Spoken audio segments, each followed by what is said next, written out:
Bonjour, aujourd'hui nous allons vous parler des formes indéterminées et de la règle de L'Hospital. Les formes indéterminées sont les formes 0 sur 0, infini divisé par infini, 0 fois infini, infini moins infini, 0 à la 0, infini à la 0 et 1 à l'infini. Pour ce qui est de la règle de L'Hospital, ce que nous pouvons voir, c'est que nous avons une division de deux fonctions, dont f de x divisé par g de x, et que si nous avons une forme indéterminée du type 0 sur 0 ou infini sur infini, alors en x égale a, la limite de x qui tend vers a est égale à f de x divisé par g de x, et cela est égal à la limite de x qui tend vers a de f' de x et sur g' de x, donc les dérivés des deux. Ok, alors ici, on va tenter de calculer la limite de x tend vers l'infini de racine de 5 plus x à la 2 divisé par x. La première chose qu'on doit faire lorsqu'on calcule une limite, c'est d'insérer la valeur vers laquelle tend le x dans l'équation pour vérifier sa forme. Donc ici, pour vérifier la forme, on va faire racine de 5 plus l'infini à la 2 divisé par l'infini. Cela est égal à 5, l'infini à la 2, cela donne infini. Donc 5 plus l'infini, c'est l'infini. Racine de l'infini reste l'infini. Donc ici, on a la forme infini sur infini. Ici, c'est la forme. Puisqu'on a la forme infini sur infini, nous pouvons mettre en évidence la plus haute puissance. Donc, ceci est égal à la limite de x tend vers l'infini de racine de x à la 2 sur 5 divisé par x à la 2 plus 1. Divisé encore par x. Ici, nous devons utiliser la loi des exposants pour séparer la racine en deux. Puisqu'on a une racine de multiplication, nous pouvons séparer la racine comme suit. Donc, x tend vers l'infini. On réécrit toujours notre limite. Donc, racine de x à la 2 fois la racine de 5 divisé par x à la 2 plus 1. Divisé encore par x.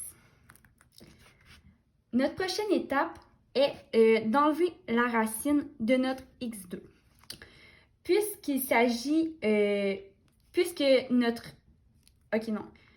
La limite de x tend vers l'infini.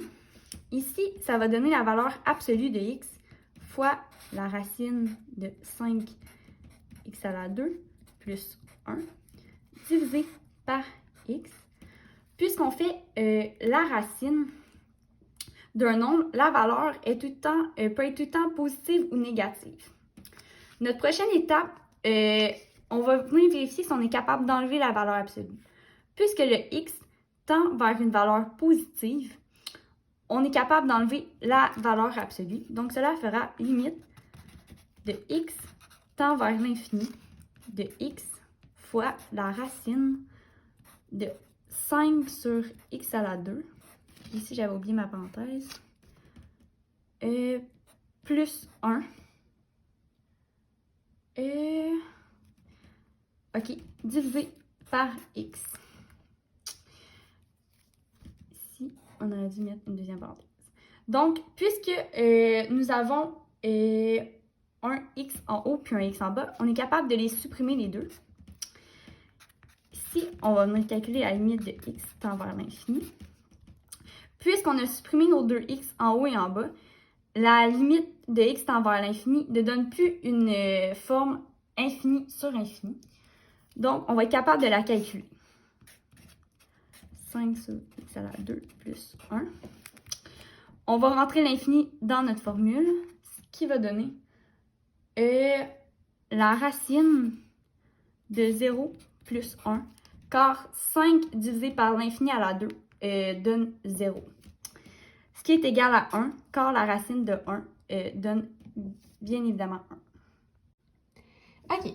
Donc, pour ce numéro, nous allons essayer d'évaluer la limite lorsque x tend vers pi qui vient vers la droite, de sin de x sur racine de x moins pi. Ici, on commence toujours par déterminer la forme en remplaçant le x par la valeur vers laquelle celui-ci tend. Donc, si on regarde pour la forme, sin de pi divisé par racine de pi moins pi. Si on regarde dans notre aide-mémoire, nous pouvons voir que sin de pi est égal à 0. Et ici, nous avons pi moins pi qui donne 0, donc la racine de 0 est toujours 0. Nous avons une forme 0 sur 0. Si nous revenons plus haut ici, nous voyons que nous avons une division de polynômes. Et puisque c'est une forme 0 sur 0, nous pouvons utiliser la règle de l'hospital. Donc, la limite lorsque x tend vers pi de sin de x sur racine de x moins pi, c'est égal, par la règle de l'hospital, à la dérivée du numérateur et la dérivée du dénominateur sur la dérivée du dénominateur. Donc, la limite lorsque x tend vers pi, c'est la même chose que la dérivée de sin de x, donc cos de x, fois la dérivée de x ici, donc ça reste 1, sur la dérivée de racine de x moins pi. Ici, c'est la même chose que x moins pi à la 1/2. Donc, nous amenons l'exposant en avant, fois x moins pi, et nous font 1/2 moins 1, ce qui revient à faire à la moins 1/2 ici. Ça, ici, nous allons faire un petit travail de notation, puisque plus bas, nous avons un exposant négatif. Nous allons l'apporter au dénominateur. Donc, il va s'agir de 1 sur 2 fois la racine de x moins pi, puisque à la moins 1/2, c'est comme la racine de x moins pi au dénominateur. Ici, nous avons une division. Faire la division d'un nombre, c'est la même chose que faire une multiplication par l'inverse. Donc, nous allons pouvoir venir l'écrire ici comme une multiplication. Ça va être la même chose que cos de x fois ici, à la place d'être 1 sur 2 racine de x moins pi, ça va être 2 sur racine de x moins pi sur 1. Donc, 2 racine de x moins pi. Ensuite, nous allons pouvoir venir remplacer notre x par pi et voir ce que cela donne. Donc, si nous faisons le cos de pi fois 2 fois la racine de pi moins pi, nous voyons ici que cos de pi égale 1 et ici, pi moins pi égale 0, donc 2 fois racine de 0 égale 0. Donc, la réponse de cette limite est 0. OK. Alors ici, voici une autre limite qu'on doit résoudre. La première étape est toujours de remplacer notre x par vers quoi il tend. Donc, 0 à la 2, ça donne 0 et e sur 1 à la 0 donne l'infini. Donc, si on a une forme 0 fois l'infini. Puisque celle-ci est une forme indéterminée, nous allons devoir utiliser la règle de l'hospital. Par contre, pour être capable d'utiliser la règle de l'hospital, nous devons avoir une fraction. Donc, nous allons amener notre x2 au dénominateur. Donc, la limite de x tend vers 0 plus de e à la 1 sur x sur 1 sur x2. Ici, on a amené notre x2 au dénominateur. Et on rentre encore notre x dedans notre limite. Donc, si e à la 1 sur 0 donne l'infini, et 1 sur 0 à la 2 donne aussi l'infini. Donc, si on a une forme infini sur infini. Puisque nous avons deux fonctions, une au numérateur et une au dénominateur, puis qu'il s'agit d'une forme infinie sur infinie, nous allons pouvoir utiliser la règle de l'hospital. Donc, si limite de x tend vers 0 plus, on va utiliser la règle de l'hospital. La règle de l'hospital, c'est faire la dérivée de la fonction au numérateur divisée par la dérivée de la fonction au dénominateur. Donc, la dérivée de e à la 1 sur x est égale à e à la 1 sur x fois moins 1 sur x à la 2, puisqu'on a fait après la dérivée de 1 sur x qui donne moins 1 sur x à la 2. Divisé par la dérivée de 1 sur x à la 2, on amène notre exposant en avant, ce qui donne moins 2 sur x à la 3. Moins 2 puisque nous sommes au dénominateur. Ici, on va recalculer la limite de x tend vers 0 plus. Et ici, on est capable de venir supprimer des x ensemble. Il va donc nous rester 1 sur e à la 1 sur x divisé par 2 sur x, puisqu'on a enlevé x2, x2, puis moins 1, moins 1. Donc, c'est pour ça qu'il reste seulement 2 sur x en bas. Et puis, le moins 1 sur x2 est complètement enlevé. On recalcule notre forme. On rentre le 0, donc e à la 1 sur 0 donne l'infini, divisé par 2 sur 0 donne aussi l'infini. Donc, si notre forme est encore infinie sur infini. Puisqu'on a une forme infinie sur infini et qu'il s'agit d'une division de deux fonctions, on a encore le droit d'utiliser la règle de l'hospital. Limite de tend vers 0 plus. On fait la dérivée de la fonction en haut divisée par la dérivée de la fonction en bas. La dérivée de e à la 1 sur x, c'est la même que celle-ci. Donc, on réécrit exactement la même chose.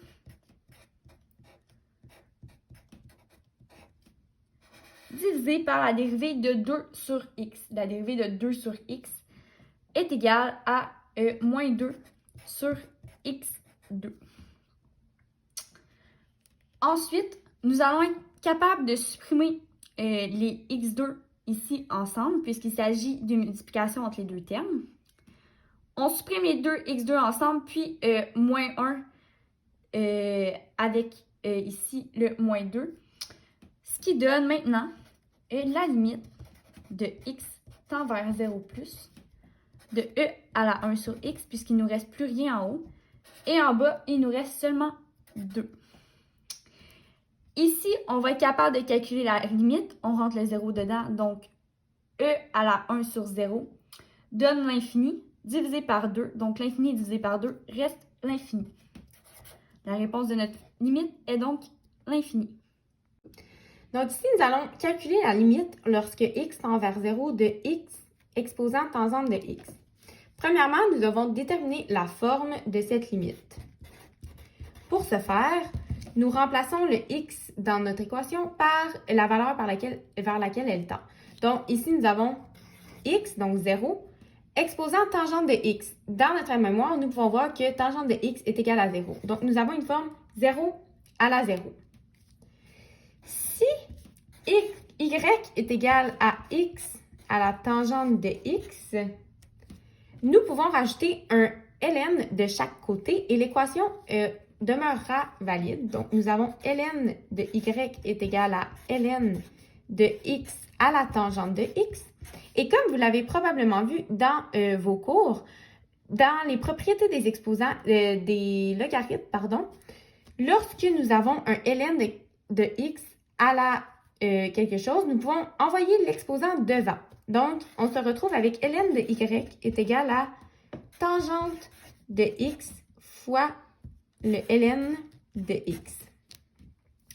Donc, la limite lorsque x tend vers 0 de ln de y est égale à la limite lorsque x tend vers 0 de tangente de x fois logarithme de x, comme ceci.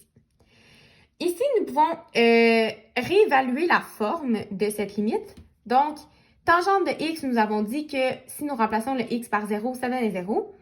Et limite de, log de x, si nous remplaçons le x par 0, ça donne moins l'infini.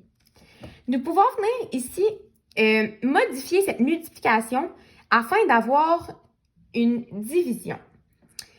Vous avez probablement déjà vu que tangente de x, c'est la même chose que 1 sur cotangente de x. Donc, nous allons venir remplacer cela ici dans la limite afin d'avoir une division. Puisque ln de x fois 1 sur cotangente de x, c'est la même chose que ln de x sur cotangente de x. Si nous réévaluons la forme encore une fois, nous voyons ici que nous avons une forme moins l'infini sur infini. Nous allons pouvoir utiliser la règle de l'hospital afin d'y remédier.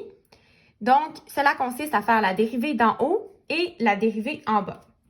Donc, nous avons la limite lorsque x tend vers 0 de la dérivée de ln de x qui se trouve à être 1 sur x sur la dérivée de cotangente de x qui se trouve à être moins coséquente carrée de x. Donc, ceci est égal à la limite lorsque x tend vers 0 de 1 sur x divisé par, ici, la coséquente de x, c'est la même chose que 1 sur sin de x. Donc, moins coséquente à la 2 de x, c'est la même chose que moins 1 sur sin carré de x. Ici, nous pouvons retravailler la notation en faisant la limite lorsque x tend vers 0 de 1 sur x multiplié par l'inverse de ceci, donc sin carré de x négativement sur 1. Ce qui revient à la limite lorsque x tend vers 0 de moins sin carré de x sur x. Si nous réévaluons cette limite pour trouver la forme, nous nous rendons compte que nous avons toujours une forme 0 sur 0. Nous pouvons réutiliser une deuxième fois la règle de l'hospital pour y remédier. Donc, la limite lorsque x tend vers 0 se trouve à être, ici, lorsque nous faisons cette limite, ça donne moins 2 sin x cos de x, lorsque nous faisons la dérivée en haut, sur 1, puisque la dérivée de x est égale à 1. En remplaçant le 0 dans cette équation, nous trouvons que moins 2 fois le sin de 0 qui donne 0 fois le cos de 0 qui donne 1 sur 1. Ce qui est égal à 0, bien sûr. Si nous revenons un petit peu plus haut, nous voyons que le 0 est égal à la limite lorsque x tend vers 0 plus de ln de y. Donc, la limite lorsque x tend vers 0 de, si nous regardons, le y est égal à x tangente de x, donc du ln de x tangente de x, tout cela est égal à 0. Enlever le ln de ce côté du égal et avoir la limite de x, la limite lorsque x tend vers 0 de x tangente de x, nous devons, en fait, pour effacer ce ln, nous devons mettre e à la ln de x tangente de x est égal à e exposant 0. Et e exposant 0 est égal à 1.